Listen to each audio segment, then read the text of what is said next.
Hi, folks. Welcome to Bird Dogs Afield TV. We've got another great episode today. This is our Bird Dog Questions and Answers series. And this is our third episode, and all three are with the Carters. We have with us today Blaine and Patti, two top of their game trainers, and they understand bird dogs. So let's get on with today's question. A lot of questions, a question that I hear a lot is, when do I introduce my puppy to birds? When is the right time to do that? Who wants to handle that one?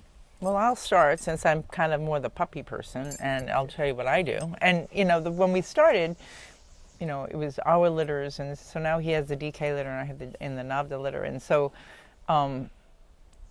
his dogs had more nerve, so we could put his in a pen of chucker, and they would just go crazy.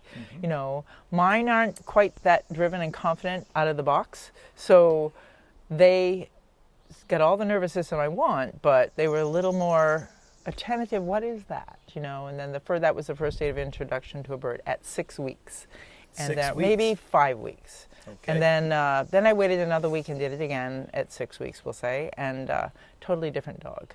It's like, and then by the week they get to go home, they're driven right after the birds, and pointing. So, So as my approach to the bird is also different too, because I have a weaker bird, not a strong flying bird that's going to intimidate them, and by the end I have a very strong flying bird that's going to give them the message that they can't catch me. So.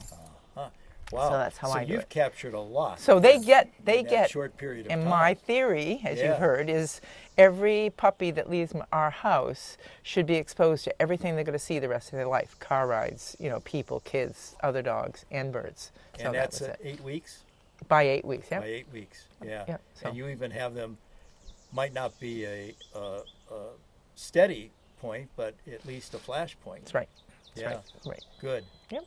Or at minimum. And he gets the rest. Yeah, well, at minimum, no fear. Right. They're not afraid of birds. Right. Even if they want to put their mouth on the bird. I mean, you don't want to introduce a dog to a bird that's going to be afraid of it and shy away from it. Yeah. So, like in classes, when we get these older dogs, the puppies that haven't had that kind of exposure, because not all breeders will do that. So, what I do is I put big game out. And I won't introduce a dog to a bird until I see his mouth firmly on game. I want him picking up game. I want him not to be afraid of it.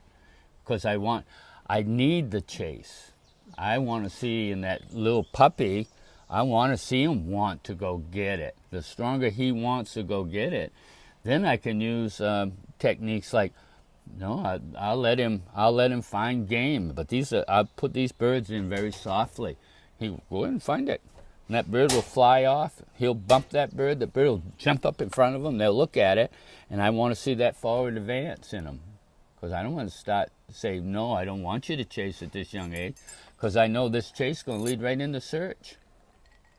He's going to want to go find that. And then I have another one laying out there again. Then I'm going to see where the pointing instinct is.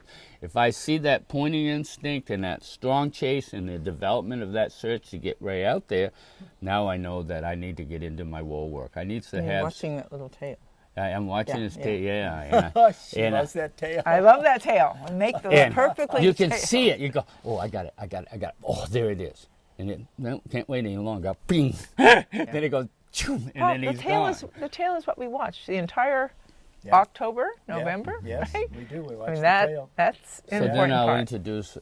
introduce the, and we one of the things that we do too. We ask all the owners to put the dogs on these lines in the house. It helps them with their comes. Helps them when they got the things they aren't supposed to have underneath the table, and you can't get around, and they're playing. I'm going to keep.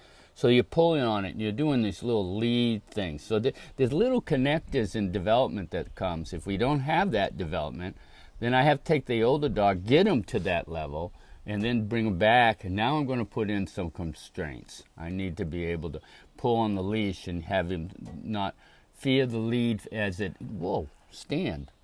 right? And once I got all those components, I've already seen his pointing attitude. Now I can put, now what I can do is now I can go, and no, I don't have to have him chase now. He can stand and watch these birds fly off. You see what I'm saying? Sure. But yeah. I've grown him into it. Yeah. We grow this. Yeah. Wonderful. Very good. I think that's fantastic. I think we've answered that question. And I appreciate your time, as always, to both of you. You've just really helped Bird Dogs Afield a lot, and I'm very appreciative. And let me shake your hand. And My friend. Folks, thanks for watching. Another good session with the Carters, and we hope to meet you in the field someday.